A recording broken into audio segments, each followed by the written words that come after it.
Ok, est-ce que là c'est mieux déjà? Et moi je me vois pas flou. Donc je ne sais pas. Ok, est-ce que là c'est mieux déjà?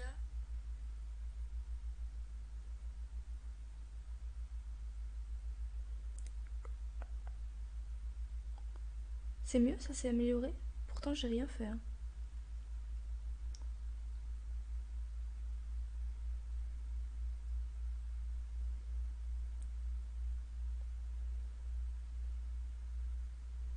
Bon, comme d'hab, je vais partager sur Discord des compagnies et compagnies et compagnies.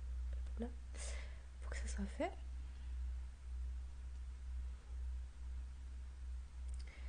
Et après, on pourra commencer le live. Ça fait longtemps qu'on s'est pas vu.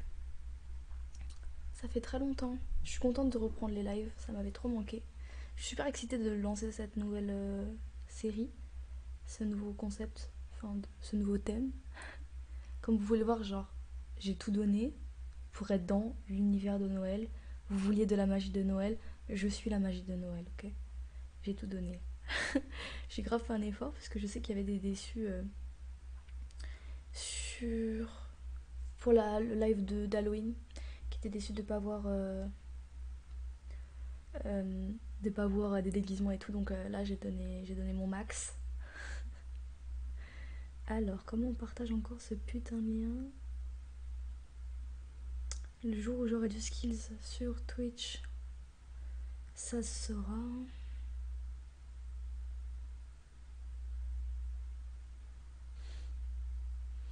Pour ceux, pour ceux qui ont suivi d'ailleurs, qui sont sur Discord, j'avais raconté que la semaine qui a suivi le live d'Halloween, j'avais j'avais enterré le chat de mon meilleur ami. Du coup, ça m'a fait un peu baliser, pour être honnête. Putain, mais comment on partage le lien? Je m'en souviens plus. C'est chiant.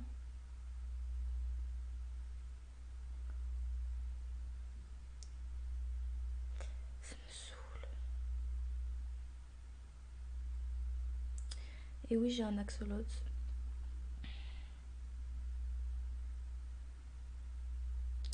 qui s'appelle Cortazar. Ah, j'ai trouvé. Ils ont encore changé la. Comment on appelle ça? L'ergonomie de. Ah, merci, Dark Chevy. De Twitch. Donc, c'est un peu compliqué de s'y retrouver.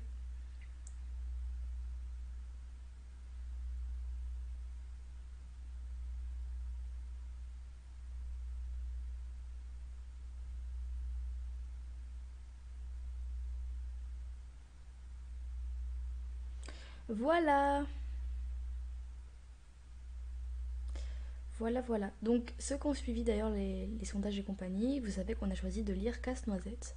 Mais, comme c'est un livre assez court, je pense que les lectures de Noël vont durer 2 semaines et que la semaine prochaine, du coup, on va lire les contes de Charles Dickens. Comme ça, il y en aura pour tout le monde.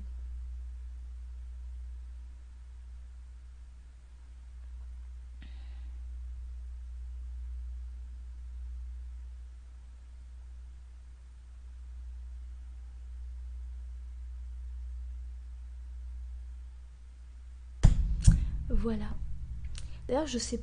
D'ailleurs, aussi, avant qu'on commence, donc comme d'habitude, on commence 10 minutes après le début du live pour être sûr que tout le monde ait le temps de recevoir l'information, que tout le monde ait le temps de faire son petit chocolat de Noël, que tout le monde soit corda.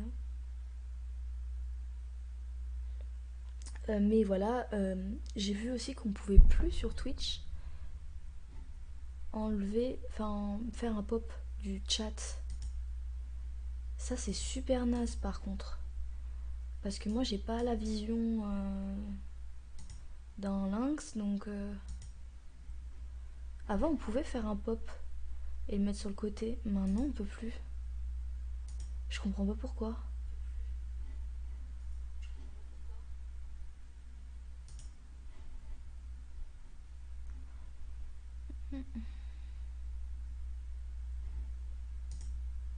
Bon, je sais pas.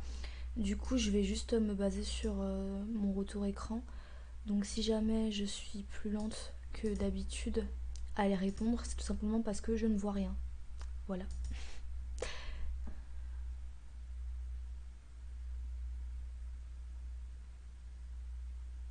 Ouais, mais il n'y a plus. Avant, il y avait ça. Maintenant, il n'y a plus. Je suis dégoûtée. Il n'y a plus de petites molettes. Il y a masqué. Ah, je suis tellement deg.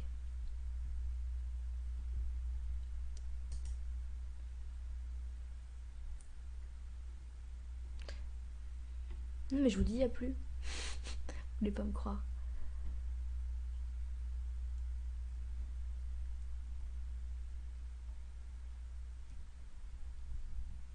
Moi, je le vois pas. Je le vois plus par rapport à avant. Enfin, bref. C'est pas très important. En soi, je peux quand même voir à peu près le. Ben, moi, je le vois pas hein, dans le paramètre. Les paramètres du chat. Moi, je les vois pas.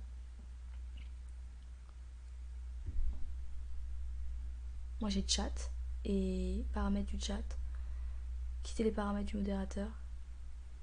Mais j'ai pas. J'ai chuchotement. Truc. J'oublie toujours de répondre en plus. Moi, je veux l'agrandir. Je veux faire un pop. Une fenêtre en pop-up pour que je puisse le mettre par-dessus OBS. Parce que c'est plus simple. Je le vois sur le côté. Mais bon. En fait, il y a un décalage entre OBS et la lecture en direct. Donc, je préfère regarder sur OBS. Mais sinon, ouais, sinon, je vais regarder comme ça. Je sais pas, je vais voir.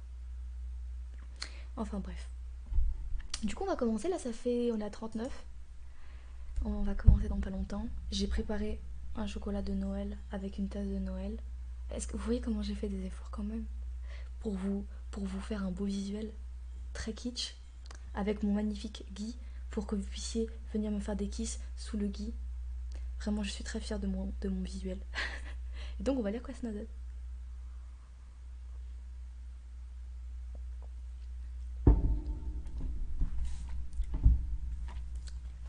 Voilà. Au final, j'ai choisi la version de Hoffman. Pour être tout à fait honnête, j'aurais préféré lire la version de Cassabois. Parce que c'est quelqu'un que je connais personnellement, que j'aime bien. J'aime bien ce qu'il fait et j'avais envie de partager cet auteur-là plus que l'original parce que j'aime beaucoup cette personne, qui est d'ailleurs, je crois, est décédée. Je ne veux pas parler dans le vide, mais je suis pratiquement sûre qu'elle est décédée en marchant dans la rue. Si je me trompe pas de personne. Enfin, quoi qu'il en soit. Mais en fait, à la librairie, ils ne vendaient pas la version de Jacques Cassabois, donc j'étais assez déçue et donc j'ai pris la version originale.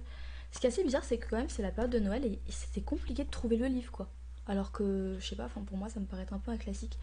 Ah, je voulais mettre de la musique de Noël et j'ai oublié. Bon, peut-être demain je le ferai, j'y penserai.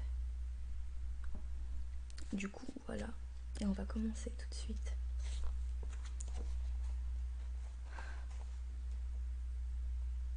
Attendez, je vais quand même mettre une petite playlist de Noël. Est-ce qu'on peut se faire striker sur Twitch si on fait ça? Je sais pas. Hey! Il faut activer les notifications. Mais j'ai plus de batterie en fait. Si là je mets la musique de Noël, ça va niquer mon téléphone. Attendez, attendez. On est des gens équipés ici. Et en fait, comme j'ai un appart qui fait 3 mètres carrés,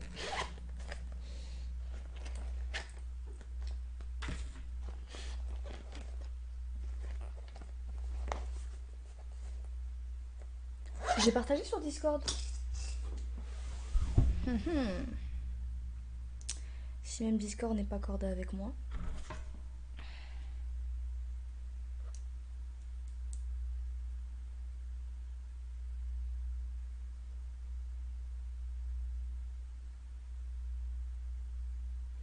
T'es juste pas assez attentif, hein.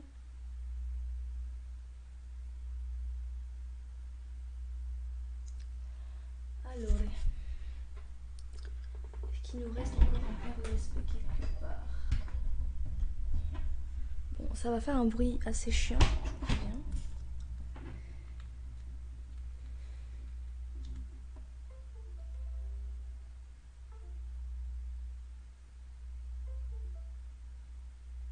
Bon, si ça fait 36 000 fois le petit bruit, ça va me ronger.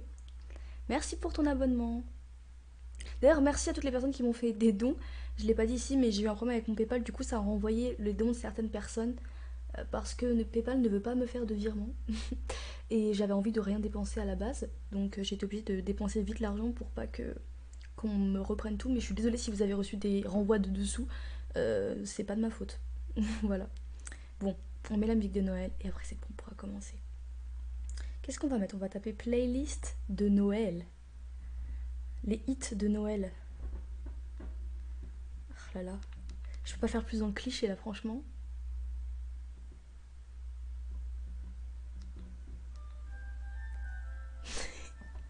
C'est génial. Est-ce que vous entendez? J'ai peur de mettre trop fort et qu'on m'entende plus après. C'est génial. Ouais, mais il n'y avait pas la place, sinon je l'aurais mis. Enfin bref, du coup on va commencer. Premier chapitre, le soir de Noël. Le 24 décembre, l'accès de la pièce centrale et surtout du salon attenant avait été strictement interdit depuis le matin aux enfants du conseiller de médecine Stahlbaum. Fritz et Marie étaient recroquevillés l'un près de l'autre dans un coin de la pièce du fond. La nuit était tombée et ils commençaient à frissonner car, selon l'usage en ce jour-là, on n'avait pas apporté de lumière. Fritz, dans un chuchotement, révélait en grand mystère à sa jeune sœur, elle venait d'avoir 7 ans, qu'il avait entendu depuis l'aube, dans les pièces condamnées, des bruissements, des tintements, des coups sourds et légers, et qu'il venait de voir un petit homme noir longer furtivement avec une grande boîte sous le bras, mais que c'était sans aucun doute leur parrain, Drosselmeyer. Alors Marie, battant joyeusement de ses petites mains, s'écria « Oh, je voudrais tant savoir ce que notre parrain Drosselmeyer a pu nous faire de beau. » Monsieur de Drosselmeyer, conseiller à la cour d'appel, était loin d'être un bel homme. Il était petit et chétif, avait un visage ridé.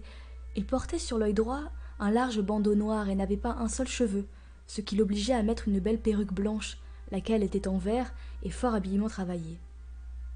Le parrain était d'ailleurs lui aussi fort habile.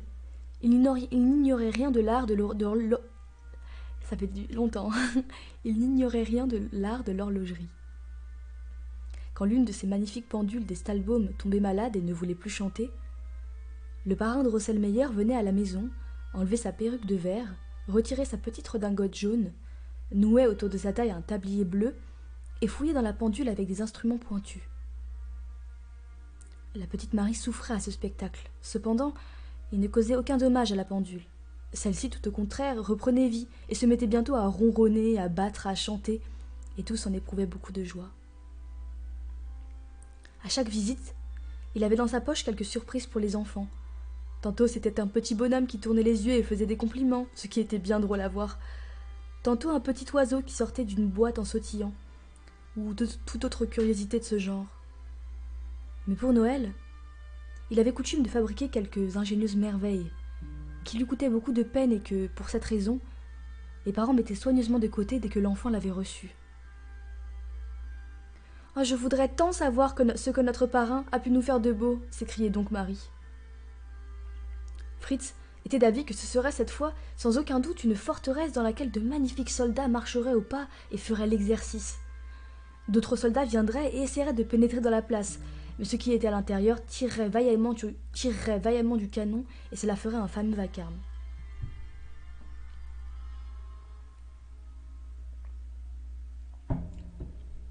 Marie l'interrompit.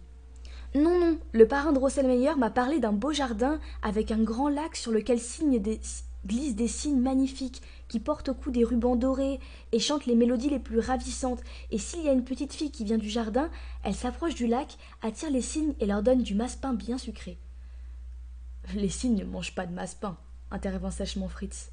« D'ailleurs, le parrain Drosselmeyer ne peut pas fabriquer du tout un jardin. Et puis, nous profitons à peine de ses jouets, on nous les enlève aussitôt. Tout compte fait, je préfère de beaucoup ce que nous offrent papa et maman. Au moins, nous pouvons les garder et en faire ce qu'il nous plaît. » Les enfants se mirent à faire toutes sortes de suppositions, essayant de deviner ce qu'on leur donnerait cette année-là. Marie trouvait que mademoiselle Trudchen, sa grande poupée, avait beaucoup changé. Elle était plus maladroite que jamais et tombait tout à propos sur le plancher, ce qui n'allait pas sans laisser de vilaines traces sur son visage. Quant à la propreté de ses vêtements, il ne pouvait plus en être question dans de telles conditions. Il ne servait plus à rien de la gronder, même très fort. Et puis, maman avait souri quand elle s'était tellement amusée à la vue de la petite ombrelle de Gretchen.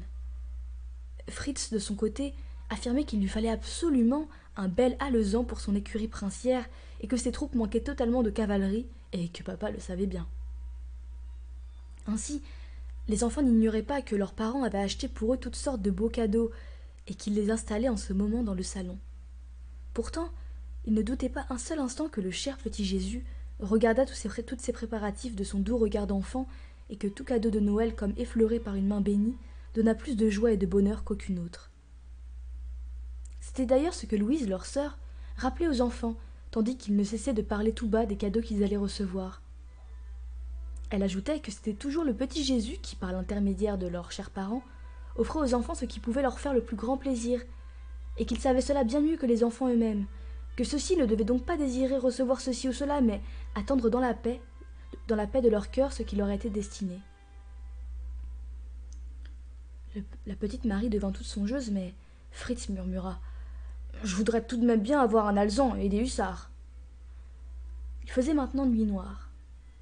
Fritz et Marie, serrés l'un contre l'autre, n'osaient plus dire une parole. Ils croyaient entendre autour d'eux de légers bruissements d'ailes et distinguer au loin une ravissante musique. Une vive clarté glissa sur le mur, et les enfants comprirent que l'enfant Jésus venait de s'éloigner sur de brillants nuages pour aller faire d'autres heureux. Au même moment, on entendit un tintement argentin. Diling, diling, diling, diling. Et les portes s'ouvrirent toutes grandes, et une clarté si éblouissante jaillit de la grande pièce que les enfants poussant des « Oh !» et des « Ah !» restèrent pétrifiés sur le seuil. Mais papa et maman vinrent jusqu'à la porte, prirent les enfants par la main et leur dirent « Venez, chers enfants, venez voir ce que le petit Jésus vous a apporté. » Chapitre 2 – Les cadeaux.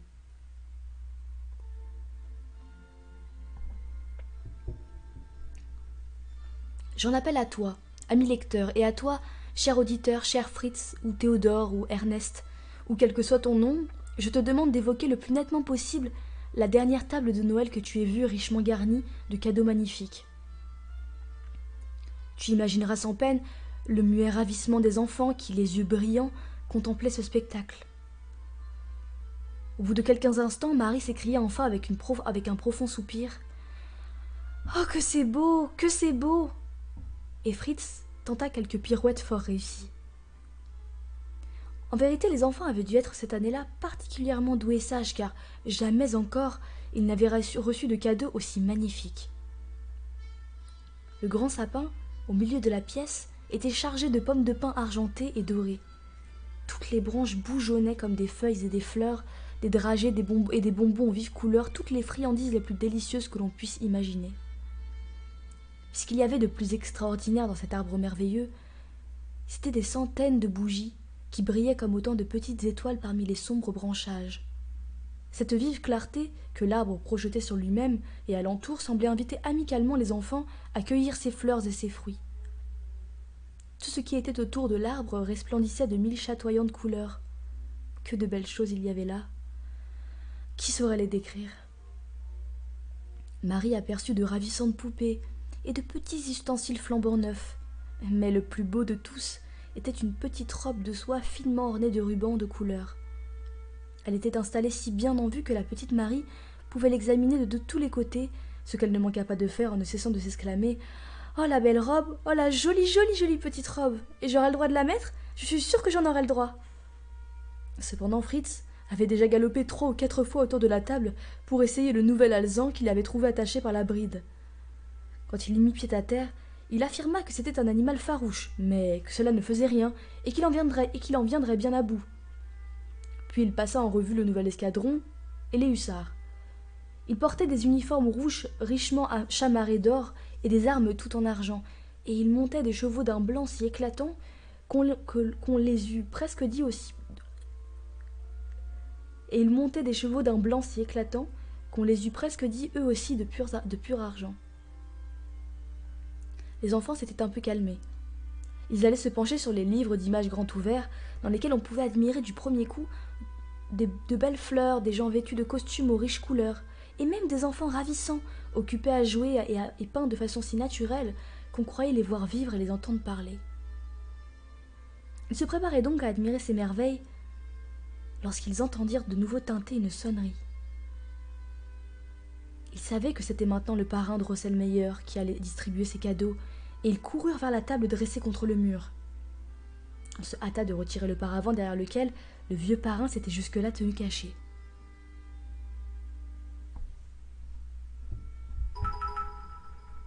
Merci beaucoup pour ce truc dont j'ai pas encore compris l'utilité, mais merci. Je me sens comme Zelda qui reçoit un rubis.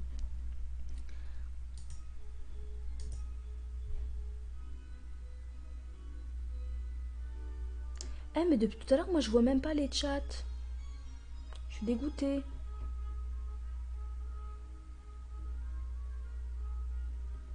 Bon, je vais me mettre du coup en live pour bien voir.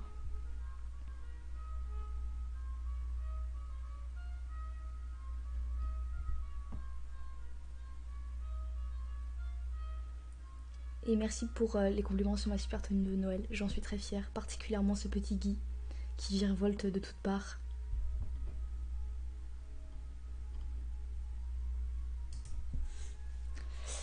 Et non, heureusement ça me dérange pas parce que ça me fait répéter d'un câble. Mais vous allez voir les prochains, ils sont pas mal aussi. Parce qu'il y a des surprises qui arrivent. Enfin bref, on en était à où? On en était au conte qui était caché derrière le paravent. Alors...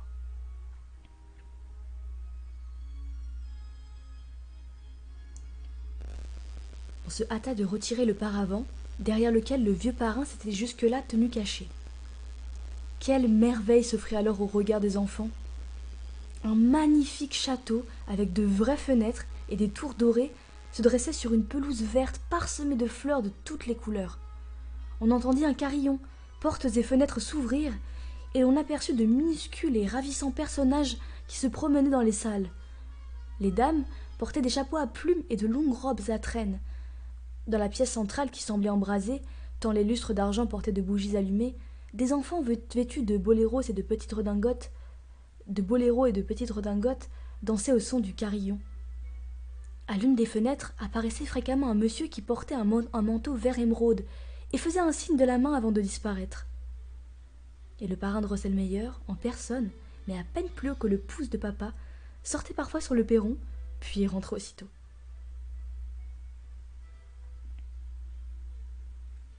Le conseiller à la cour lui fit comprendre que c'était absolument... Fritz, accouté sur la table, admira longuement le beau château et les petits personnages qui s'y promenaient et dansaient, puis il s'écria « Parrain Drosselmeyer, je t'en prie, laisse-moi entrer dans ton château !» Le conseiller à la cour lui fit comprendre que c'était absolument impossible, et il avait bien raison, car c'était en vérité une idée saugrenue de la part de Fritz que de vouloir entrer dans un château qui, même avec ses tours dorées, était encore moins grand que lui. Fritz s'en convint. Mais au bout d'un moment, comme les dames et les messieurs continuaient à se promener de la même manière, les enfants à danser, l'homme en manteau vert émeraude à paraître à la même fenêtre, et le parrain se montrer sur le perron, Fritz perdit patience et s'écria « Parrain de Drosselmeyer, sors donc pour une fois par cette autre porte !»« C'est impossible, mon petit Fritz, » répondit le conseiller. « Alors dis donc au petit bonhomme en vert, qui regarde si souvent par la fenêtre, d'aller se promener avec les autres, » poursuivit-il. « Cela ne sera pas davantage possible, » répondit de nouveau le conseiller à la cour. « Alors que les enfants descendent !» cria le jeune garçon. « Je veux les voir de plus près !»« Mais voyons, cela est impossible, » dit le conseiller avec humeur. « Le mécanisme est ainsi fait une fois pour toutes, et on ne peut rien y changer. »« Vraiment ?» demanda Fritz, entraînant sur chaque syllabe.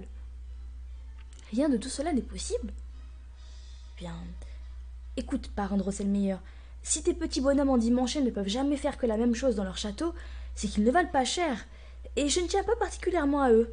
Non, j'aime mieux mes hussards. Ils sont bien obligés, eux, de se mouvoir à mon gré, d'avancer, de reculer, et au moins, ils ne sont pas enfermés dans une maison. » À ces mots, il retourna d'un bond près de la table chargée de cadeaux, et joua avec son escadron monté sur des chevaux d'argent, la faisant trotter, caracoler, charger et tirer autant qu'il lui plaisait.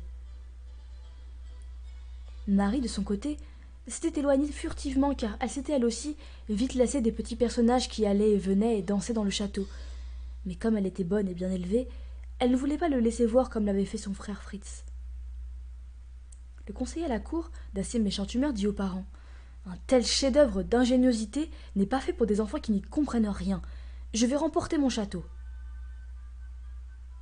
Mais la maman, en s'approchant, se fit expliquer le fonctionnement du jouet et le mécanisme fort ingénieux qui actionnait les petits personnages. Le conseiller démonta et remonta toutes les pièces.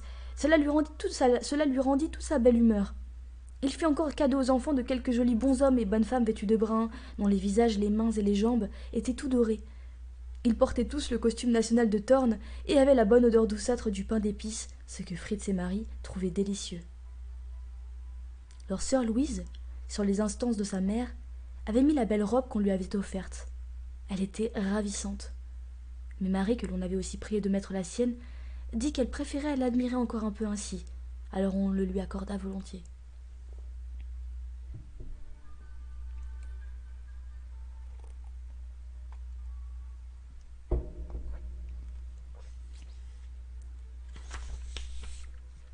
Chapitre 3. Le protégé.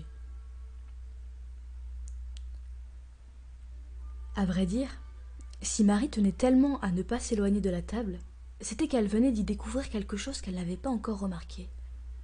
En effet, dès que les hussards de Fritz, arrêtés court tout près de l'arbre, s'étaient remis en marche, on avait pu apercevoir un petit homme, merveilleusement exécuté, qui restait là, immobile et modeste, comme s'il attendait tranquillement son tour. On aurait assurément pu trouver beaucoup à redire à sa tournure, car, outre que son buste trop développé et assez haut n'était guère proportionné à ses petites jambes grêles, sa tête elle aussi semblait beaucoup trop grosse. Mais la netteté de son habillement, révélant un homme raffiné et de bon goût, réparait bien des choses. Il portait un très beau dolman de hussard d'un violet éclatant, rehaussé de petits boutons et de cordelières blanches, un pantalon de même sorte, et les plus ravissantes petites bottes qu'étudiants et même officiers aient jamais portées. Elles moulaient si bien ses délicates petites jambes qu'on les aurait crues peintes. Détail comique en revanche, il avait jeté sur cet habillement un misérable petit manteau tout étriqué qui pendait sur son dos aussi raide que du bois, et s'était coiffé d'un bonnet de mineur, ce qui amena Marie à penser que le parrain Drosselmeyer, bien qu'il portât lui aussi un misérable manteau et une affreuse casquette, n'en était pas moins un brave homme de parrain. Mais elle fit aussi la remarque que le parrain, en admettant même qu'il prit des manières aussi distinguées que ce petit homme, ne serait jamais aussi ravissant que lui.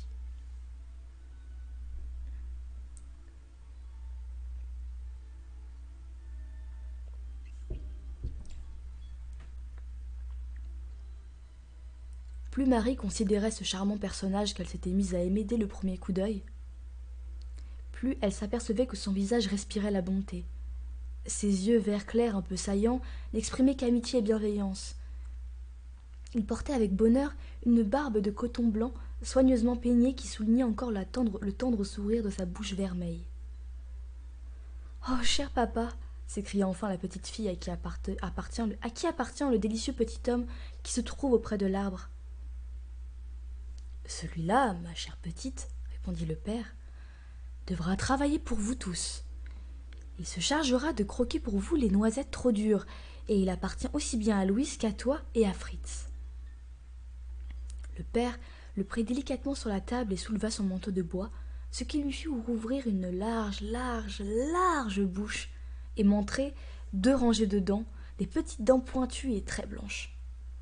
Marie, sur l'injonction de son père, introduisit une noisette, et crac, le petit bonhomme la mordit si bien que la coque tomba, et que Marie reçut dans sa main le fruit savoureux. Ce n'était plus un secret pour personne, pas même pour Marie, que ce ravissant petit personnage appartenait à la famille des Casse-Noisettes, et qu'il exerçait la même profession que ses ancêtres. Mais l'enfant poussa des cris de joie. « Puisque notre ami Casse-Noisette, dit alors son père, semble à ce point te plaire, tu seras tout particulièrement chargé de le garder et de le protéger. Mais Louis et Fritz, je le répète, auront aussi bien de droit que toi de se servir de lui. » Ça me termine ce truc. Marie, le prenant sur son bras, lui fit aussitôt casser des noisettes, mais elle choisissait les moins grosses, afin que le petit homme n'eût pas besoin d'ouvrir cette large bouche qui le défigurait. Louise se joignit à elle, et l'ami Casse-Noisette dut pour elle aussi remplir son office, ce qu'il semblait faire bien volontiers, car il ne cessait de s'ouvrir fort aimablement. Fritz, cependant, commençait à se lasser de jouer au soldat et d'exercer ses talents d'équitation. Voyant que l'on s'amusait à faire craquer des noisettes, il rejoignit ses sœurs d'un bond et rit de tout son cœur à la vue de l'amusant petit bonhomme qui, maintenant que Fritz à son tour voulait manger des noisettes, passait de main en main, ne cessant plus d'ouvrir et de fermer la bouche. Et Fritz introduisait toujours les noisettes les plus grosses et les plus grandes et les plus dures, et tout à coup, cric crac crouk, 3 petites dents tombèrent de la bouche de Casse-Noisette, et sa mâchoire inférieure se mit à pendre mollement.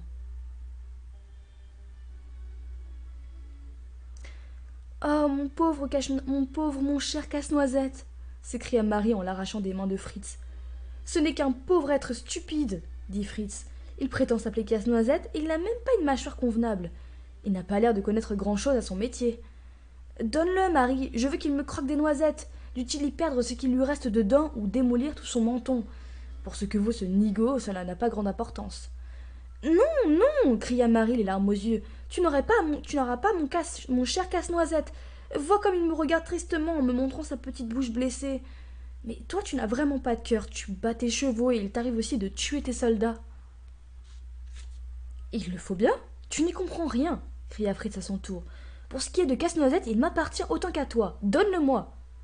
Marie se mit à pleurer tout de bon et enveloppa vivement le cher malade dans son petit mouchoir. Les parents s'approchèrent ainsi que le parrain. Celui-ci, au grand désespoir de Marie, prit le parti de Fritz. Mais le père intervint. J'ai mis le Casse-Noisette expressément sous la protection de Marie, et comme il me semble avoir justement besoin de cette protection, c'est elle qui a les pleins pouvoirs sur lui. Personne n'a le droit d'y toucher, et personne n'a le droit d'y trouver à redire. D'ailleurs, je m'étonne beaucoup que Fritz exige un travail d'un malade exempt de service. Lui qui est un bon militaire devrait savoir que l'on ne fait jamais rentrer les blessés dans les rangs. Fritz, tout honteux, et sans plus s'occuper de Noisette ni de Casse-Noisette, se glissa vers l'autre côté de la table, où ses hussards, après avoir disposé leur avant-poste, avaient pris leur quartier de nuit. Marie rassembla les dents éparses de Casse-Noisette. Elle avait posé autour du menton du malade un joli petit ruban blanc qu'elle avait détaché de sa petite robe, puis elle l'avait emmailloté dans son mouchoir, avec encore plus de soin que la première fois. Le pauvre petit homme, qui était très pâle et semblait très effrayé. Le berçant dans ses bras comme un petit enfant, elle admira les belles images du nouveau livre qu'elle avait trouvé ce soir-là parmi les autres cadeaux. Contrairement à ses habitudes, elle se fâcha toute de net quand le parrain Drosselmeyer lui demanda en riant très fort comment elle faisait pour se montrer si bonne envers un petit être si affreusement laid. Elle se rappela la singulière comparaison qu'elle avait faite entre Drosselmeyer et son protégé quand elle avait vu celui-ci pour la première fois. « Bonsoir. »« Qui c'est, cher parrain ?» dit-elle alors de l'air le plus sérieux qui soit. « Qui sait, tu pourrais jamais, en admettant même que tu soignes ta toilette autant que mon cher Casse-Noisette, et même en supposant que tu portes des petites bottes bien reluisantes et aussi jolies que les siennes, qui sait si même alors tu pourrais jamais avoir aussi bel air que lui ?» Marie ne comprit pas pourquoi ses parents éclatèrent soudain de rire, ni pourquoi le nez du conseiller à la cour s'empourpa de la sorte, ni pourquoi son rire devint moins franc. Mais il devait y avoir à tout cela quelques raisons particulières.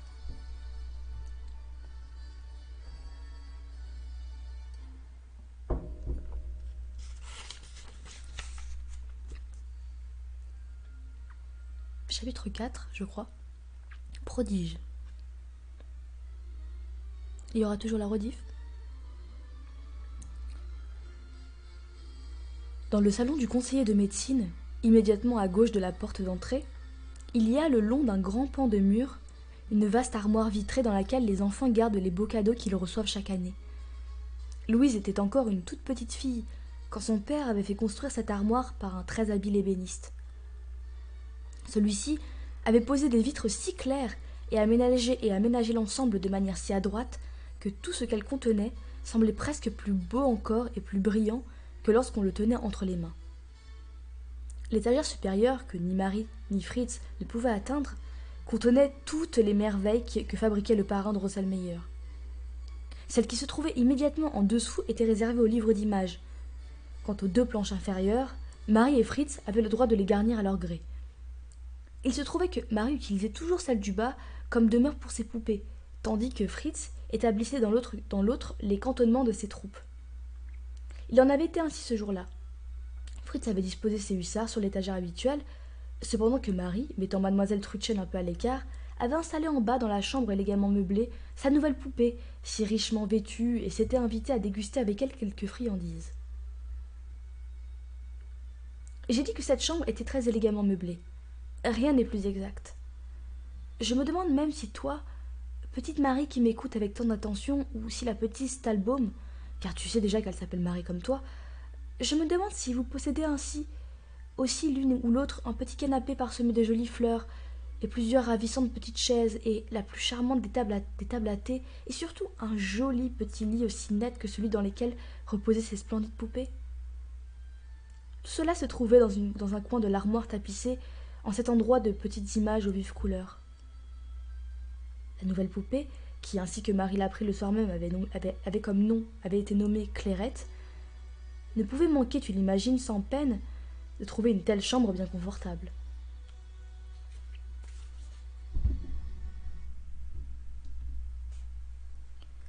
La soirée était déjà fort avancée. Il était près de minuit, et le parrain Drosselmeyer s'était retiré depuis longtemps.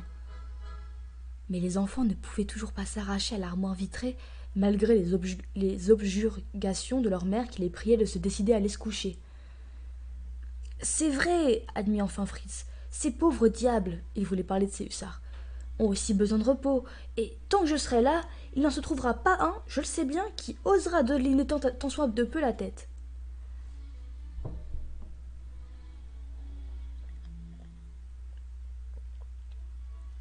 Il partit donc. Mais Marie insista encore. « Chère maman, je t'en supplie, laisse-moi rester ici un moment, rien qu'un tout petit moment. J'ai encore 2 ou 3 petites choses à faire, et je te promets qu'ensuite j'irai tout de suite au lit. » Marie était une petite fille très sage et très raisonnable. C'est pourquoi sa chère maman pouvait sans inquiétude la laisser seule avec ses jouets.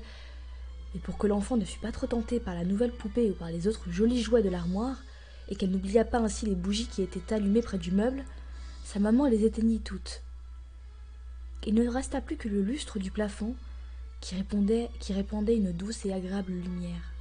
« Ne tarde pas à rentrer dans ta chambre, ma chère petite, » dit encore la mère en s'éloignant. « Sinon, tu ne pourras pas te lever à temps demain matin. » Dès que Marie se trouva seule, elle s'empressa de faire ce qui lui tenait tant à cœur et qu'elle n'avait cependant pas osé, et elle se demandait d'ailleurs pourquoi, avouer à sa maman. Elle avait, durant tout ce temps-là, gardé sur son bras le casse-noisette malade, enveloppé dans son mouchoir. Elle le coucha sur la table avec 1000 précautions, défit doucement le linge et examina les blessures. Casse-noisette était très pâle.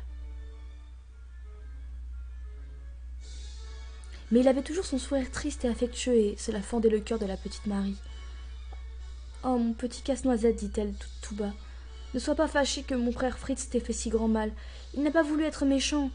À force de mener cette rude vie de soldat, son cœur s'est un peu endurci, mais au fond c'est un bon garçon, je t'assure. Et maintenant je vais prendre bien soin de toi. Je te soignerai jusqu'à ce que tu sois complètement guéri, que tu aies retrouvé ta petite gaieté. Quant à remplacer solidement tes petites dents et à remboîter tes épaules, c'est le parrain Drosselmeyer qui s'en chargera, car il s'y entend à merveille. » Mais Marie ne put continuer car à peine eut-elle prononcé le nom de Drosselmeyer que son ami Casse-Noisette fit une affreuse grimace, tandis que ses yeux verts dardaient des regards étincelants.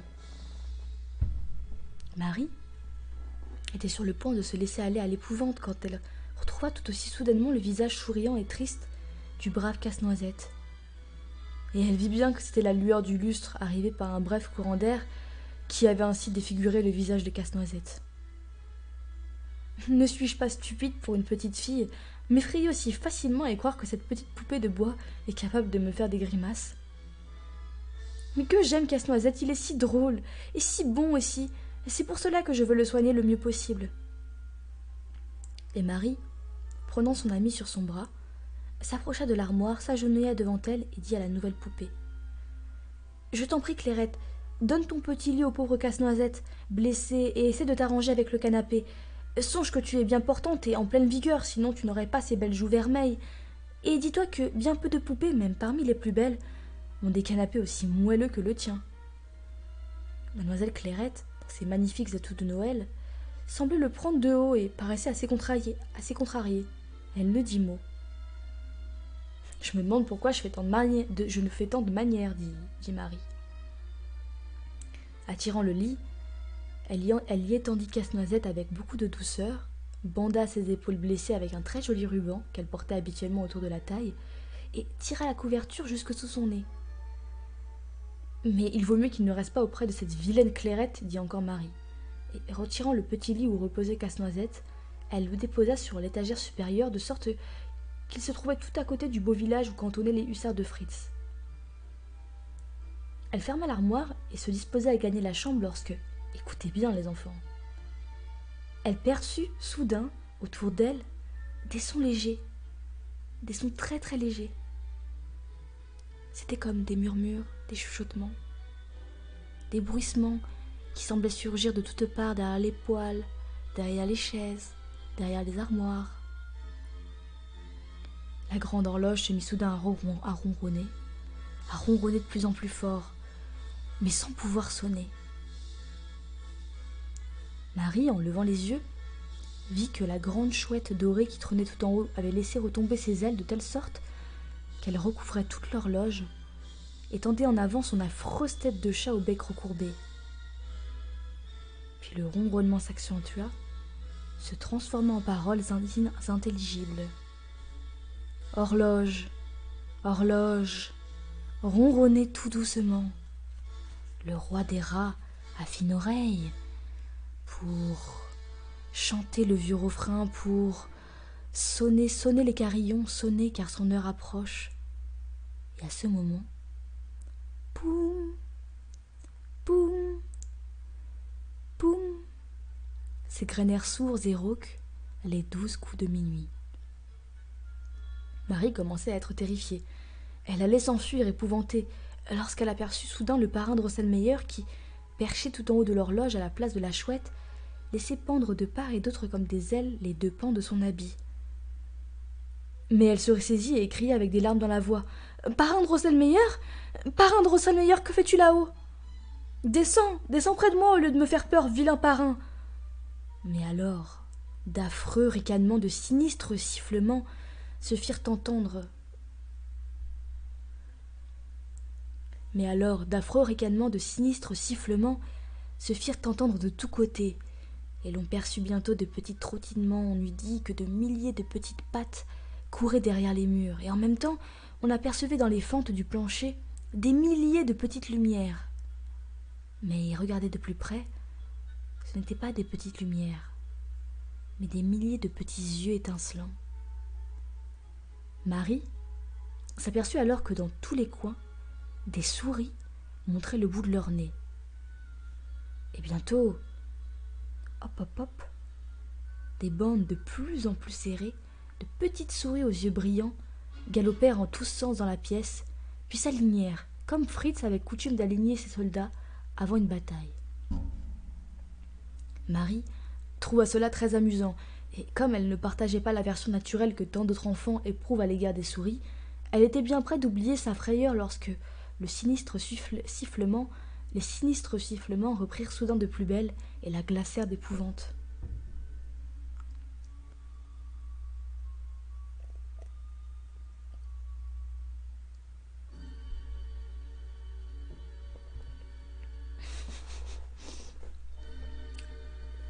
C'est une gosse, hein. À cet âge-là, t'as pas conscience.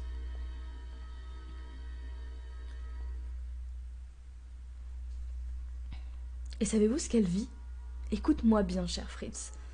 Je sais que tu as un cœur tout aussi vaillant que l'habile et courageux général Fritz Stahlbaum, mais je crois que si tu avais vu ce qui s'offrit alors au regard de Marie, tu n'aurais fait qu'un saut jusque ton lit et tu aurais tiré les couvertures sur ta tête plus haut que de raison. La pauvre Marie, hélas, ne pouvait même pas avoir recours à ce moyen, car écoutez bien les enfants, juste devant ses pieds, du sable et de la chaux jaillirent comme projetés par quelque force souterraine, et elle vit apparaître au milieu des sifflements et des grincements horribles 7 têtes de rats, surmontées de 7 couronnes qui jetaient 1000 feux. Puis, Le corps tout entier se hissait hors du sol. Le cou donnait naissance à 7 têtes. Dès qu'apparut cet énorme animal paré de 7 diadèmes, un triple couinement unanime s'éleva de toute l'armée qui d'un seul mouvement se mit en marche et hop, hop, trotte, trotte, hop, trotte, trotte, se dirigea tout droit vers l'armoire, tout droit vers Marie, qui se trouvait encore auprès de la porte. Jusqu'à cet instant, l'angoisse et l'épouvante avaient fait battre si fort le cœur de l'enfant qu'elle s'attendait à tout instant à le sentir éclater, qu'elle s'attendait à mourir ou quelque chose comme ça. Mais à cette minute, il lui sembla que son sang s'arrêtait dans ses veines. Elle chancela en arrière, à demi privée de connaissance, et alors, cric, crac, la vitre de l'armoire qu'elle avait heurtée du coude se brisa en 1000 morceaux. Sur le moment, elle éprouva naturellement une vive douleur, mais en même temps elle sentit le cœur beaucoup plus léger. Elle n'entendit plus ni piaillement ni couinement. Tout était redevenu silencieux.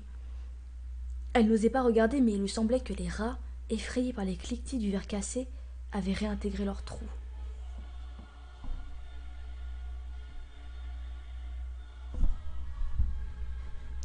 Y a-t-il un problème?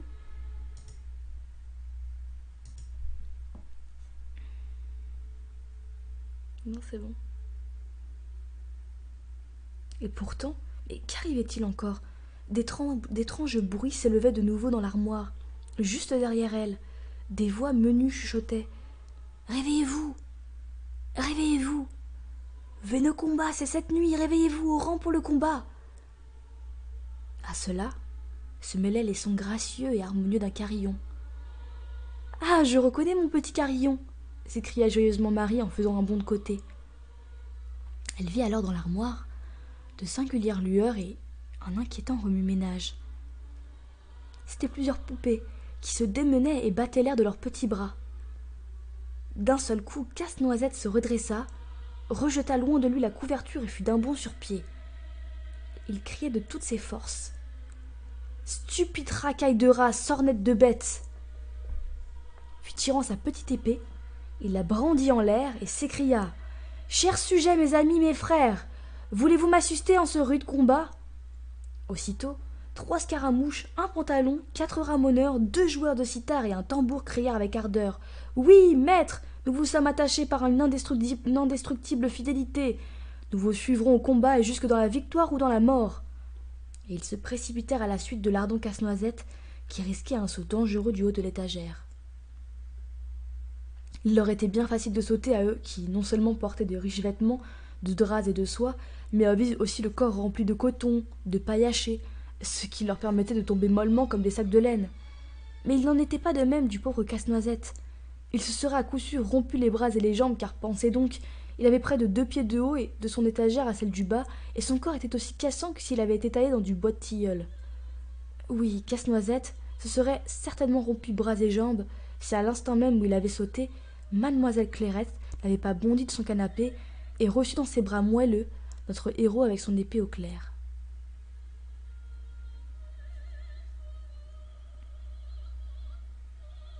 Ah, ma chère, ma bonne Clairette, sanglota Marie, se peut-il que je t'ai méconnue à ce point?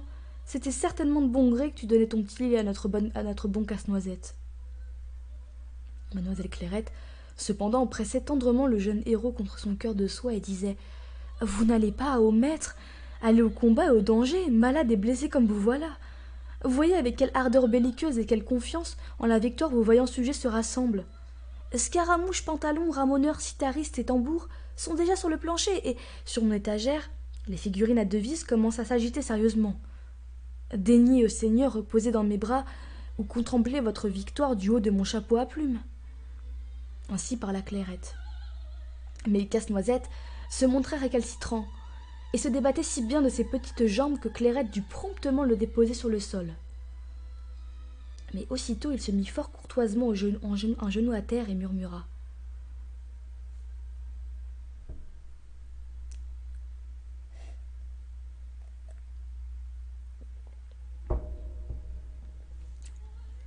C'est pour vous hypnotiser.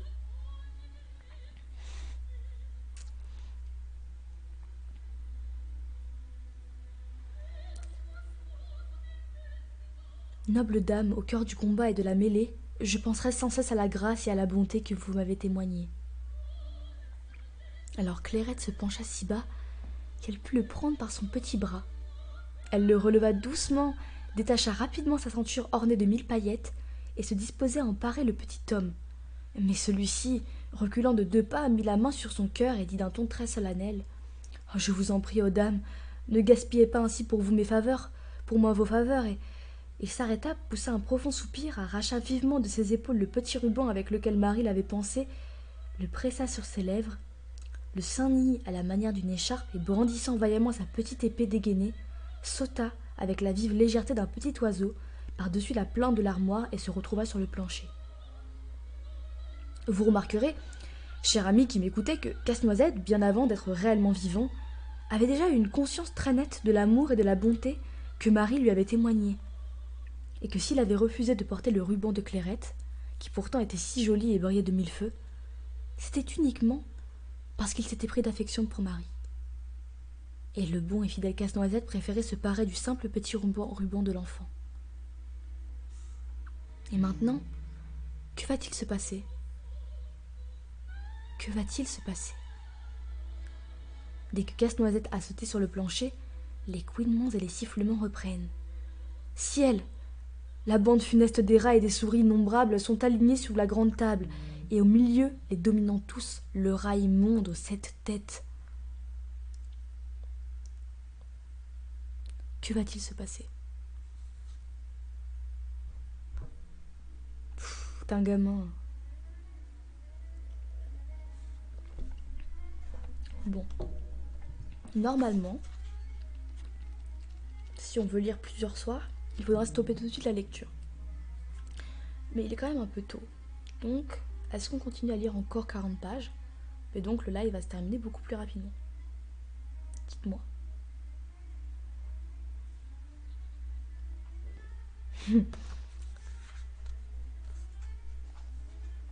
Ça me fera faire lire plus de contes.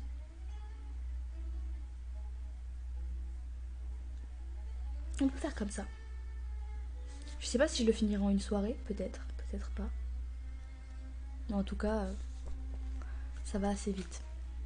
Donc on continue. Ah non, attendez, il faut que je fasse quelque chose d'important. Hydrater mon gosier avant de mourir déshydraté.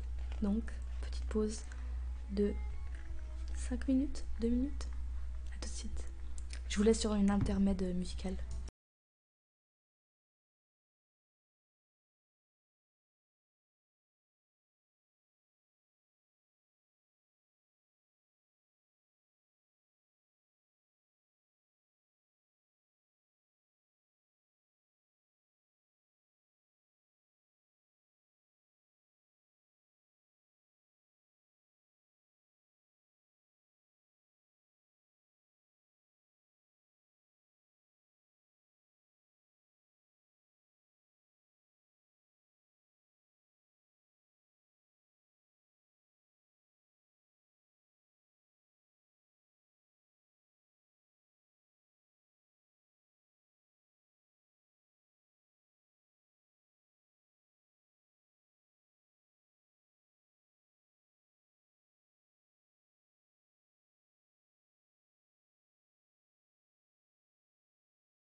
Oh, je suis chère déçue si personne n'entend la musique.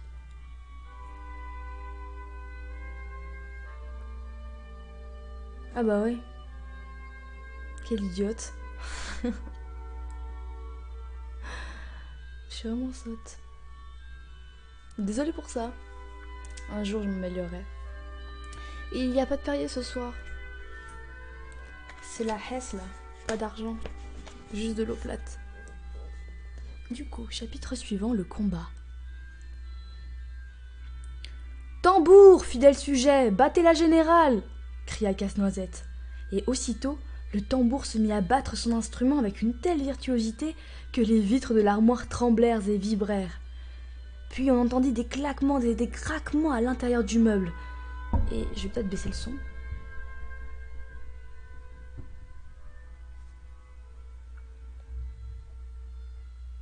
Exactement. Enfin, pas vraiment, parce que je fête pas Noël, mais j'ai acheté de quoi faire des cadeaux moi-même, en plus, parce que je suis une grosse pince. Et malgré ça, j'ai quand même plus d'argent. Je sais pas si c'est possible. Si je fais mes courses en ligne. Enfin, je suis en train de m'égarer, là. Vous me perdez tout le temps. Du coup. Puis on entendit des claquements et des craquements à l'intérieur du meuble. Et Marie vit se soulever comme sous l'effet d'une pression les couvercles de toutes les boîtes dans lesquelles cantonnait l'armée de Fritz. Les soldats en sortirent et sautèrent sur l'étagère inférieure et ils se rangèrent en file impeccable. Casse-Noisette inspecta les rangs, dispensant à ses troupes des paroles enthousiastes. Que ces maudites trompettes restent à leur place, cria-t-il avec colère.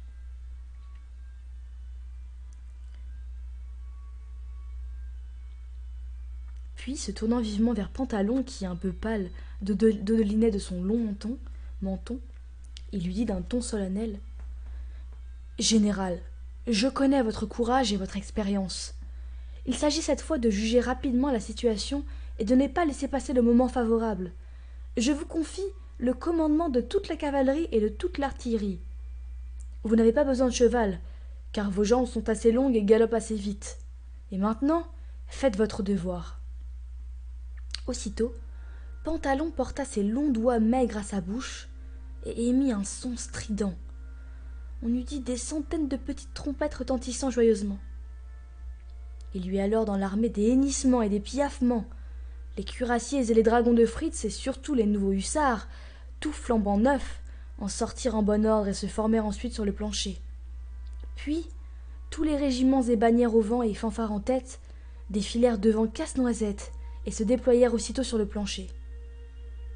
Enfin, les canons de Fritz vinrent à grand fracas se placer devant eux, entourés de canonniers, et aussitôt, poum, poum, poum, poum, Marie vit les petits pois de sucre fondre sur les rangs serrés des rats, tout honteux de se voir ainsi blanchis par la poudre.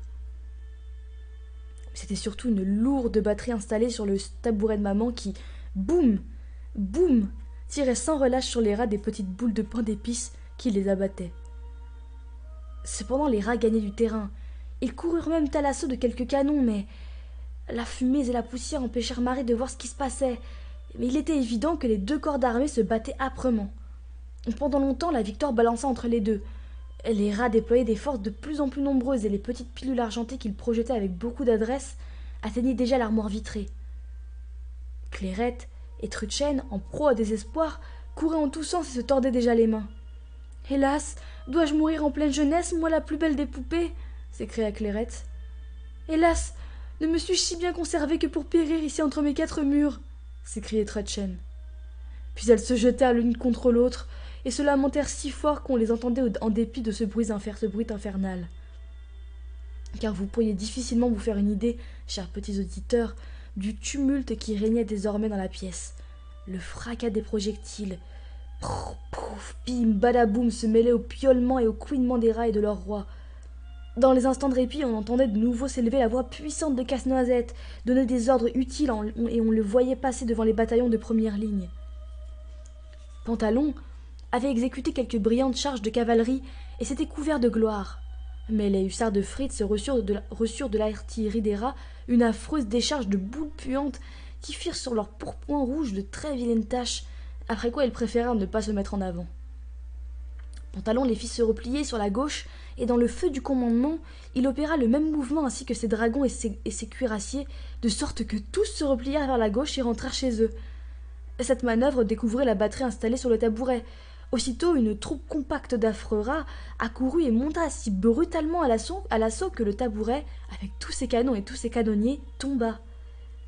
Casse-Noisette était consterné. Il ordonna à l'aile droite d'opérer un mouvement de retraite. Or, tu n'ignores pas, mon cher Fritz, toi qui as une grande expérience des choses militaires, qu'opérer un tel mouvement équivaut à peu près à s'enfuir. Et je suis sûr que tu déplores déjà avec moi le malheur qui va s'abattre sur l'armée du petit Casse-Noisette que Marie aime tant.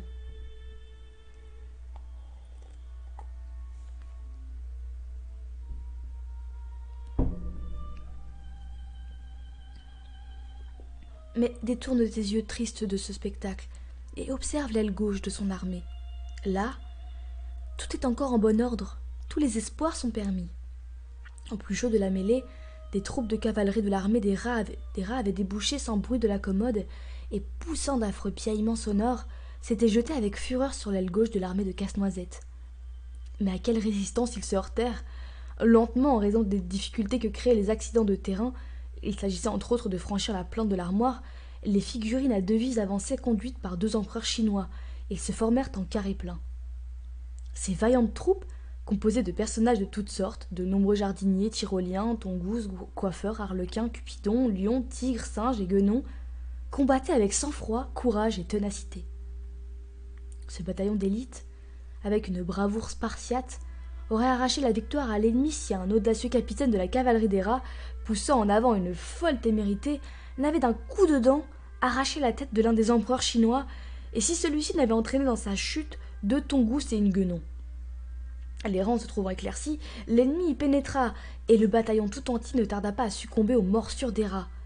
Mais l'ennemi ne retirait de ce méfait qu'un médiocre avantage. À peine un cavalier de l'armée des rats avait-il en effet dans son ardeur meurtrière sectionné de ses dents l'un de ses braves adversaires, que s'introduisait dans son gosier un petit papier imprimé qui provoquait immédiatement sa mort. Mais de quel secours cela pouvait-il être pour l'armée de Casse-Noisette qui, ayant commencé à battre en retraite, reculait de plus en plus et essuyait des pertes de plus en plus graves au point que le pauvre Casse-Noisette, quand il se retrouva devant l'armoire, n'avait plus avec lui qu'un petit détachement. « Faites donner la réserve! Pantalon, scaramouche, tambour, où êtes-vous » Ainsi criait Casse-Noisette, espérant que de nouvelles troupes sortiraient de l'armoire, et effectivement quelques habitants de Torne, hommes et femmes vêtus de brun avec des visages et des coiffures et des casques dorés, s'avancèrent, mais ils combattaient si maladroitement qu'ils ne touchaient aucun des ennemis et que, pour un peu, ils auraient arraché le chapeau de leur propre général, de leur cher Casse-Noisette. D'ailleurs, les chasseurs ennemis ne tardèrent pas à leur mordre les jambes, ce qui les fit trébucher et même assommer en tombant quelques compagnons d'armes de Casse-Noisette. Celui-ci, serré de près par ses ennemis, était en proie à une frayeur extrême. Il aurait voulu sauter par-dessus la plainte de l'armoire, mais ses jambes étaient trop courtes. Clairette et Trudchen, évanouis, ne pouvaient lui porter secours. Des hussards, des dragons sautaient joyeusement tout près de lui et rentraient dans l'armoire. Alors il s'écria, comble du désespoir: « Un cheval! Un cheval! Tout mon royaume pour un cheval !» À ce moment précis, 2 tirailleurs ennemis le saisirent par son manteau de bois, et le roi des rats, clamant à 7 gosiers son triomphe, s'élança sur lui. Marie, ne se possédant plus, sanglotant et criant « Casse-Noisette! Mon cher Casse-Noisette !» saisit sans trop savoir ce qu'elle faisait sa chaussure gauche, et la jeta de toutes ses forces au milieu des rats juste sur leur roi. Alors toute sembla s'évanouir et se dissiper. Mais Marie ressentit au bras gauche une douleur encore plus cuisante qu'auparavant. Elle s'effondra sur le sol, privée de connaissance. La maladie, chapitre 6.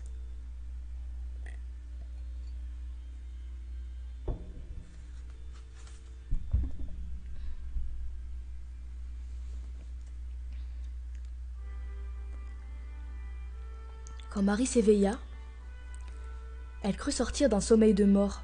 Elle était couchée dans son petit lit. Un clair soleil scintillant à travers la vitre couverte de givre pénétrait dans la pièce. À côté d'elle était assis un étranger. Elle reconnut aussitôt en lui le chirurgien Wandelstern. Il dit tout bas: « Ah, la voici réveillée. » Alors la maman s'approcha observa l'enfant d'un regard anxieux. Oh, chère maman, chuchota Marie, tous ces vilains rats sont-ils partis? Et le bon casse-noisette est-il sauvé? Ne dis donc pas de bêtises, lui répondit sa mère. Quel rapport les rats peuvent-ils avoir avec le casse-noisette? Et tu es une vilaine fille de nous avoir fait une telle peur et causé tant de soucis. Voilà ce qui arrive aux enfants entêtés qui n'écoutent pas leurs parents. Tu as joué hier avec tes poupées jusqu'à 1 heure avancée de la nuit. Le sommeil t'a prise et peut-être l'apparition de quelques souris, bien qu'il n'en ait jamais eu dans la maison, t'a-t-elle effrayée, car tu as heurté du bras une vitre de l'armoire et tu t'es coupé si profondément que, de l'avis du docteur Randall-Stern, qui vient de retirer les petits éclats de verre restés dans ta blessure, tu aurais pu, si une artère avait été tranchée, garder le bras raide ou perdre tout ton sang.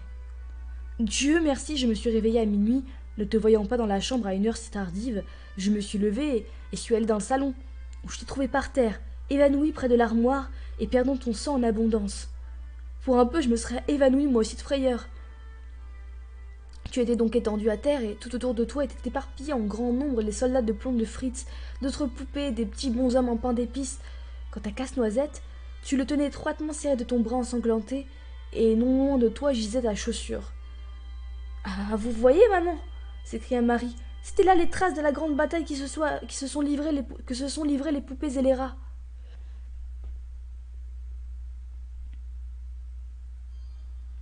Et ce qui m'avait le plus terrifié était de voir que les rats allaient faire prisonnier le pauvre Casse-Noisette, qui commandait l'armoire des poupées.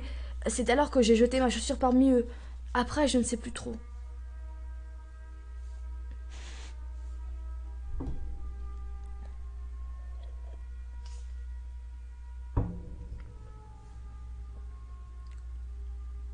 Le chirurgien fit un signe des yeux à la maman, et celle-ci dit à Marie avec beaucoup de douceur.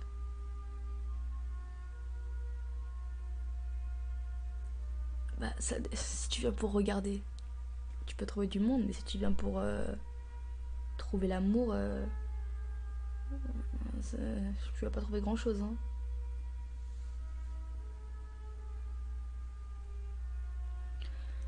Le chirurgien fit un signe des yeux à la maman. Celle-ci dit à Marie avec beaucoup de douceur. Ne t'inquiète pas, ma petite chérie. Calme-toi. Tous les rats sont partis et Casse-Noisette est sain et sauf. Il a repris tout guilleret sa place dans l'armoire. À ce moment, le conseiller de médecine entra dans la chambre et parla longuement avec le chirurgien Randall-Stern. Puis il tâta le pouls de Marie, et elle entendit bien qu'il était question de fièvre traumatique. Elle dut garder le lit pendant plusieurs jours et prendre des médicaments. Des médicaments, et cela pendant plusieurs jours, quoique n'eût été au bras une légère douleur, elle ne se sentit ni malade ni incommodée. Elle savait que Casse-Noisette était sorti vivant de la bataille, et il lui semblait parfois l'entendre comme dans un rêve, lui dire d'une voix très distincte mais aussi très triste. « Marie, madame très chère, je vous dois beaucoup, mais vous pouvez faire encore bien plus pour moi. » Marie réfléchissait et se demandait vainement ce qu'il avait pu vouloir dire, mais elle ne trouvait rien. Avec son bras blessé, Marie ne pouvait jouer qu'avec difficulté, et quand elle voulait lire ou feuilleter un livre d'images, elle avait d'étranges petites lueurs devant les yeux et devait y renoncer. Il était donc bien naturel que le temps lui semblât si long. Elle attendait avec impatience le soir, car sa mère s'asseyait alors près de son lit et lui lisait ou lui racontait beaucoup de belles histoires. Ce soir-là, elle venait de terminer le merveilleux récit du prince Facardin lorsque la porte s'ouvrit, livrant passage au parrain Drosselmeyer.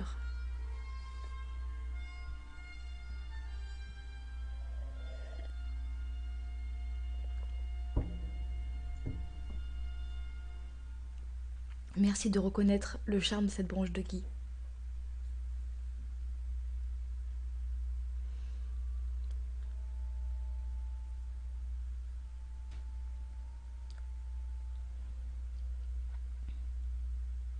Je viens me rendre compte par moi-même, dit-il, de la santé de la petite blessée. Dès que Marie aperçut la redingote jaune du parrain Drosselmeyer, le souvenir de la nuit où Casse-Noisette avait perdu la bataille contre les rats lui revint à la mémoire avec une telle acuité qu'elle cria conseiller à la cour. Oh, parrain Drosselmeyer, comme tu étais vilain! Je t'ai bien vu assis au sommet de l'horloge et le recouvrant de tes ailes pour l'empêcher de sonner fort et de faire peur aux rats. Et je t'ai bien entendu parler au roi des rats. Pourquoi n'es-tu pas venu au secours de Casse-Noisette? Pourquoi n'es-tu pas venu à mon secours, méchant parrain? Tu sais bien que si je dois rester dans mon lit blessé et malade, c'est à toi seul qu'en revient la faute. La maman, tout effrayée, demanda: Mais qu'as-tu donc, petite Marie?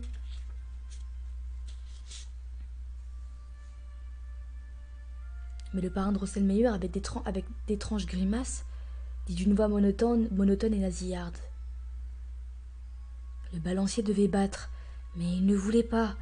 Or, tous les balanciers doivent battre doucement, et les cloches sonnaient fort. Ding dong, ding dong. Oh, fillette, n'aie pas peur. Souvent cloches ont sonné pour chasser le roi des rats, et la chouette vole. Pac et pique et pac et pique et pac et cloche, ding dong, cloche, ding dong. Battez, balancier, battez. Tic et tac, tic et tac, tic et tac, tic et tac. Marie regardait le parrain de ses grands yeux, car il semblait tout autre que d'habitude et bien plus laid encore, et son bras droit battait comme celui d'une marionnette dont on tire les ficelles. Elle en aurait eu une peur terrible si sa maman n'avait pas été là et si Fritz, qui s'était faufilé sans bruit dans la chambre, ne l'avait finalement interrompu d'un grand éclat de rire. « Parrain, s'écrie-t-il, te voilà de nouveau vraiment trop drôle. Tu te démènes tout à fait comme mon polichinelle, celui que j'ai depuis longtemps jeté derrière le poêle. » Mais la maman restait grave. « Cher conseiller, dit-elle, voilà en vérité d'étranges plaisanteries. Voulez-vous donc en venir ?»« Grand Dieu !» répondit en riant le parrain. « Avez-vous oublié ma belle petite ritournelle d'horloger? Pourtant, je la chante toujours, petit malade comme Marie. » Puis il s'assit d'un brusque mouvement très près du petit lit et dit: « Ne sois pas fâché si je n'ai pas en tout premier lieu arraché les 14 yeux du roi des rats. Ce n'était pas possible, mais en revanche, je vais te faire une bonne surprise. » Le conseiller à la cour mit alors la main à sa poche et il en retira doucement, tout doucement, Casse-Noisette. Il lui avait fort habilement replacé les dents qu'il avait perdues et avait remis son menton inerte. Marie poussa un cri de joie et sa mère lui dit en souriant: « Tu vois bien que le parrain Drosselmeyer n'a pour ton cher Casse-Noisette que de bons sentiments. » « Mais tu avoueras, interrompit le conseiller à la cour, que Casse-Noisette n'était pas des plus gracieux, et que son visage n'a rien de particulièrement beau. Quant aux raisons pour lesquelles pareille laideur fut départie à sa famille et transmise de génération en génération, je veux bien te les raconter si tu veux les savoir, à moins que tu ne connaisses déjà l'histoire de la princesse Pirlipat, de la sorcière Ratirink et de l'industrieux horloger. »« Dis-moi, parrain, intervint inopinément Fritz, puisque tu as si bien replacé les dents de Casse-Noisette et que sa mâchoire n'est plus aussi branlante, pourquoi n'a-t-il pas d'épée? Pourquoi ne lui as-tu pas redonné une épée? » « Bah, répliqua le conseiller avec humeur, il faut toujours que tu trouves à redire et à ronchonner, mon garçon. Que m'importe l'épée de Casse-Noisette, j'ai soigné son corps. À lui maintenant de se procurer une épée si bon lui semble. »« Tu as raison, s'écria Fritz. Si c'est un type comme il faut, il saura trouver des armes. »« Eh bien, Marie, reprit le conseiller, dis-moi si tu connais l'histoire de la princesse Pirlipat. »« J'espère. »« Oh non, répondit Marie. Raconte-la, cher parrain, raconte-la. »« J'espère, dit la conseillère, que votre histoire ne sera pas aussi effrayante que celle que vous racontez d'habitude. »« Nullement, chère madame, répondit Drosselmeyer. Bien au contraire, ce que je vais avoir l'honneur de vous raconter est fort amusant. »« Raconte, crièrent les enfants. Et le conseiller à la cour commença dans ces termes.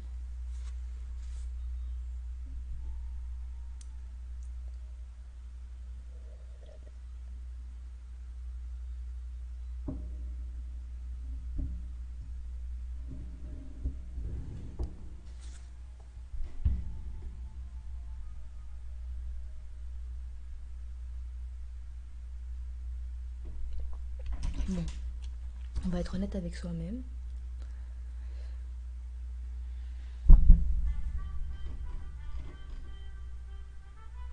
Je ne comprends absolument rien au chat. C'est trop de private joke pour moi.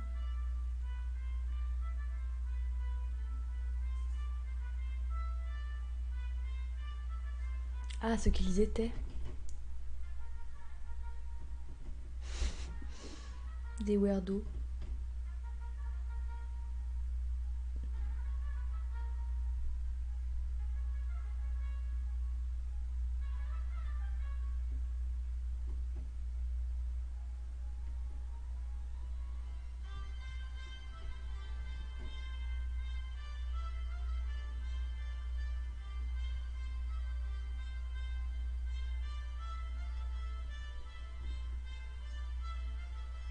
Je t'ai même pas dit bonjour, James Preston.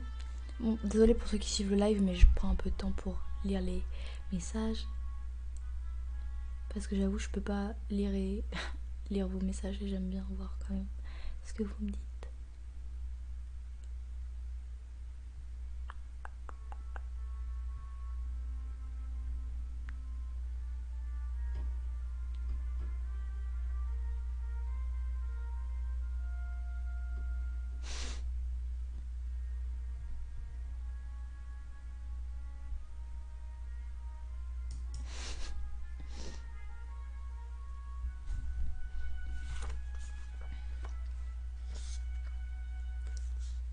L'histoire de la noisette dure. La mère de Pirlipat était la femme d'un roi, c'est-à-dire une reine, et Pirlipat, dès sa naissance, était donc elle-même une princesse. Le roi exulta de joie à la vue de la jolie petite fille qui reposait dans le berceau. Dansant et balançant d'une jambe sur l'autre, il ne cessait de crier « Hurrah! A-t-on jamais rien vu de plus ravissant que ma petite Pirlipat ?» Et tous les ministres, tous les généraux, tous les présidents et leurs souverains, d'une jambe sur l'autre, criaient à qui me mieux « Non, jamais !» Pourquoi t'as besoin de sauter d'une jambe à l'autre pour montrer que t'es content? Pour moi, ça illustre plus une envie de pisser, mais bon. Et l'on ne pouvait nier en effet que jamais depuis aussi longtemps que le monde était au monde, il ne fut né plus bel enfant que la princesse Pirlipat. On eût dit son petit visage tissé de délicats flocons de soie, ayant la blancheur des lys et l'incarnat des roses, et ses petits yeux vifs avaient l'éclat de l'azur et ses bouclettes frisées tissées de fils d'or luisants encadraient délicieusement ses traits. La petite Pirlipat avait aussi, en venant au monde, 2 rangées de petites perles, avec lesquelles 2 heures après sa naissance, elle mordit le doigt du chancelier, qui se penchait sur elle pour examiner son visage. Il poussa un grand cri. « D'où Jésus ?» Selon les uns, « Oh là là !» selon les autres. Et l'on a pu jusque ce jour tomber d'accord à ce sujet. Bref, petite Pirlipat mordit bel et bien le doigt du chancelier, et le pays apprit, ainsi avec ravissement que l'esprit, l'âme et la raison habitaient aussi ce merveilleux petit corps d'enfant. Tout le monde était donc bien content. Seule la reine était anxieuse et inquiète, et personne ne savait pourquoi. On s'étonnait surtout du soin avec lequel elle faisait garder le berceau de Pirlipat. Non seulement les portes étaient flanquées de trabans, mais il y avait aussi chaque nuit, outre les 2 gardiennes qui se trouvaient tout près du berceau, 6 autres femmes disposées en divers points de la chambre. Un détail, pourtant, semblait plus que tout insensé et personne ne parvenait à le comprendre. Chacune de ces 6 gardiennes devait tenir un chat sur ses genoux et le caresser toute la nuit pour qu'il ne cessât de ronronner. Vous seriez incapables, mes chers enfants, de deviner pourquoi la mère de Pirlipat prenait tant de précautions. Mais moi, je le sais, et je m'en vais à l'instant vous le dire. Un grand nombre de rois éminents et de charmants princes se trouvèrent un jour rassemblés à la cour où l'on donna des fêtes brillantes, des tournois, des spectacles et des bals. Voici comment cela s'était fait. Le roi, pour bien montrer qu'il ne manquait ni d'or ni d'argent, avait désiré prélever une grosse partie du trésor de la couronne et l'affecter à quelques grandes entreprises.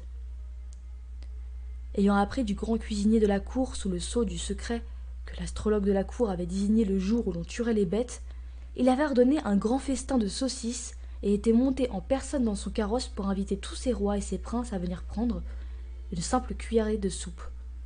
Il se réservait ainsi de se réjouir de leur surprise lorsqu'il leur servirait des mets choisis. Puis il avait dit très affectueusement à Madame la Reine « Tu n'ignores pas, ma chérie, combien j'aime les saucisses. C'est très scabreux. La reine savait fort bien ce que cela signifiait. Il entendait par là qu'elle devait se livrer elle-même, comme elle l'avait toujours fait, à la profitable occupation de fabriquer des saucisses. C'est très bizarre, mais c'est juste parce que c'est moi qui ai l'esprit mal placé. Le grand trésorier dut faire porter sans délai à la cuisine l'immense marmite d'or et les casseroles d'argent destinées à la confection des saucisses. On alluma un grand feu avec du bois de santal. La reine mit son tablier de damas et le délicieux fumet de la soupe à la saucisse s'éleva bientôt de la marmite. Il pénétra jusque dans la salle du conseil d'État. Le roi, au comble du ravissement, ne se contint plus. « Permettez, messieurs, s'écria-t-il, et il se précipita dans la cuisine, serra la reine sur son cœur, remua un peu le bouillon avec son sceptre d'or et revint apaisé au conseil d'État. On en était au moment délicat où le lard, coupé en petits morceaux, allait être rôti sur des grilles d'argent. Les dames de la cour s'effacèrent devant la reine qui, en raison du fidèle attachement et du respect qu'elle témoignait à son royal époux, tenait à effectuer elle-même cette opération. Mais à peine le lard eut-il commencé à rôtir qu'une voix menue chuchota. « Donne-moi aussi quelques morceaux grillés, petite sœur. Je veux festoyer aussi. Je suis reine, moi aussi. Donne-moi quelques morceaux. » La reine savait bien que c'était dame Ratirink qui parlait ainsi. Il y avait des années que dame Ratirink habitait le palais du roi. Elle prétendait être une parente de la famille royale et reine elle-même du royaume de Ratoli, raison pour laquelle elle tenait sous l'âtre une cour somptueuse. La reine était bonne et charitable.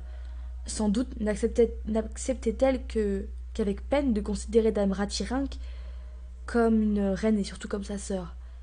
Mais elle ne lui en accordait pas moins de tout son cœur, en ce jour de fête, d'avoir sa part du festin. Elle lui cria donc « Montrez-vous, dame Ratirink, et dégustez ce lard à votre gré. » Dame Ratirink ne se le fit pas prier. Elle sortit joyeusement de sa cachette, bondit sur le fourneau et de ses petites pattes délicates, attrapa les uns après les autres tous les bouts de lard que la reine lui tendait. On vit alors surgir à leur tour les cousins et cousines de dame Ratirink, et même ses 7 fils, de bien mauvais sujets. Tous se jetèrent sur le lard, et la reine, effrayée, ne sut pas leur résister. Par bonheur, la surintendante de la maison de la reine survint et pourchassa les hôtes importuns de sorte que l'on put tout de même sauver un peu de lard, qui fut très savamment réparti sur toutes les saucisses, suivant les indications du grand mathématicien de la cour convoqué en hâte.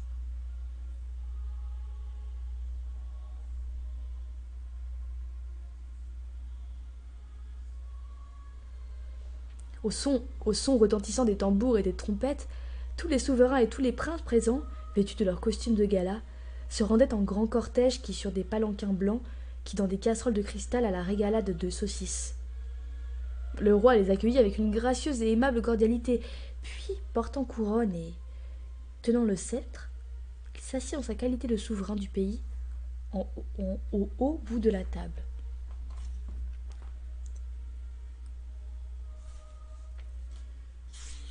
Dès le plat de saucisson de foie, on vit le roi pâlir, se décomposer et lever les yeux au ciel.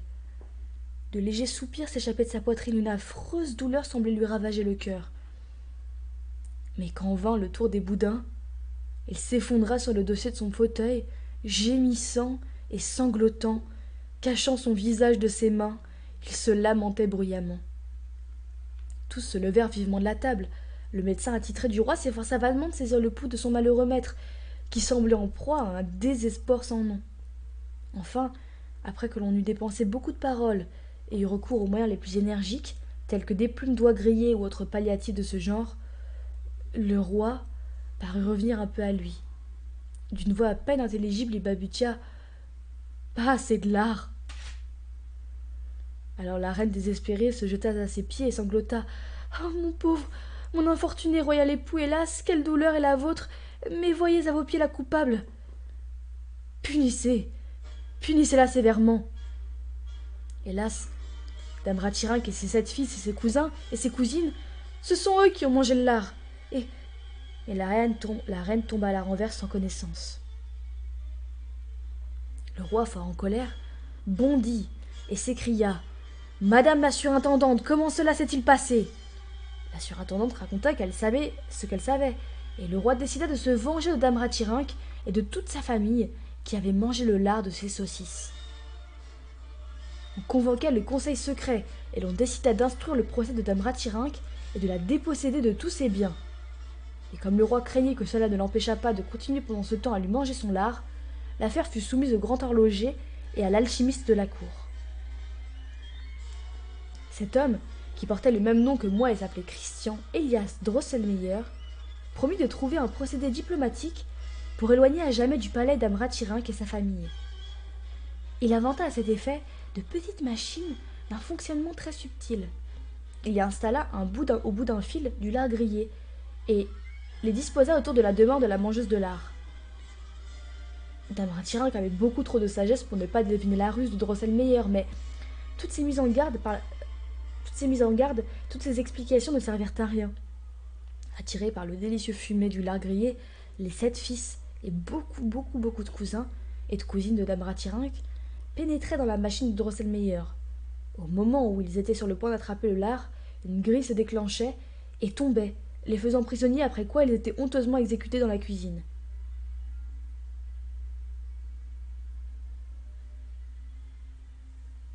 Dame Ratyrinque abandonna avec sa petite suite ces lieux de terreur. Son cœur était plein d'affliction, de désespoir et de désir de vengeance. La cour jubilait, mais la reine était soucieuse car elle connaissait bien le caractère de Dame Ratyrinque et savait qu'elle ne laisserait pas impunie la mort de ses 7 fils et de tant de parents. Un jour, en effet, que la reine préparait pour son royal époux un hachis de mou de veau, comme il les aimait, Dame Ratyrinque survint et dit « Mes fils et mes cousins et mes cousines ont été tués. Prends garde, madame la reine, que la reine des souris ne sectionne d'un coup de dent ta petite princesse. Prends bien garde. » Et là-dessus, elle disparut et ne se montra plus. Mais la reine avait eu une telle frayeur qu'elle avait laissé tomber dans le feu le hachis de mou. Ainsi, Dame Ratyrinque avait-elle pour la seconde fois gâché l'un des plats préférés du roi, ce qui le mit fort en colère. Mais il suffit pour ce soir. Je vous raconterai la suite plus tard. Malgré les instantes prières de Marie, qui pendant ce récit n'avait cessé de méditer, le parrain Drosselmeyer refusa de poursuivre. Il bondit sur ses pieds et dit « 3 à la fois ne vaut rien. Je continuerai demain. » Au moment où le conseiller à la cour était sur le point de franchir le seuil, Fritz lui demanda « Dis-moi, parrain Drosselmeyer, est-ce vraiment toi qui as inventé les souricières ?»« Comment peux-tu poser d'aussi sottes questions ?» s'écria sa mère. Mais le conseiller dit tout bas, avec un étrange sourire « Ne suis-je pas un habile machiniste ? Pourquoi n'aurais-je pu inventer aussi les souricières ?»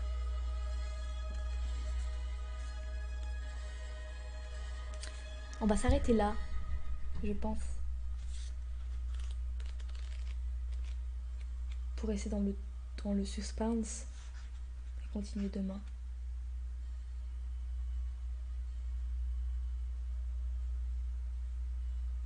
Il nous reste 6 chapitres.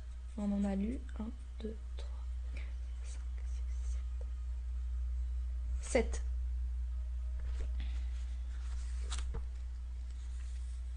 Il est encore tôt, mais on est en semaine. Je ne voudrais pas vous bousculer dans votre rythme de sommeil.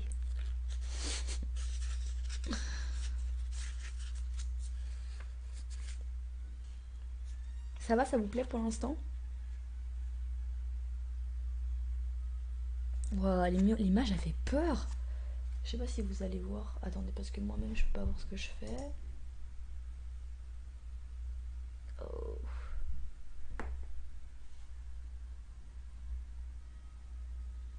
Attends, mais genre, lui là, c'est Casse-Noisette.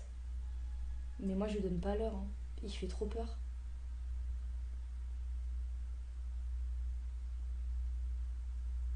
Il fait trop flipper.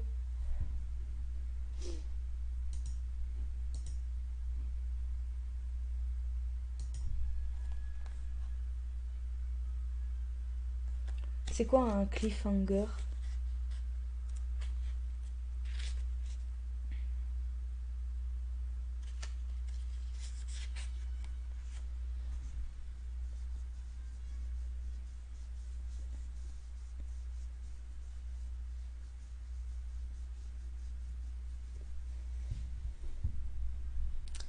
c'est tout l'intérêt.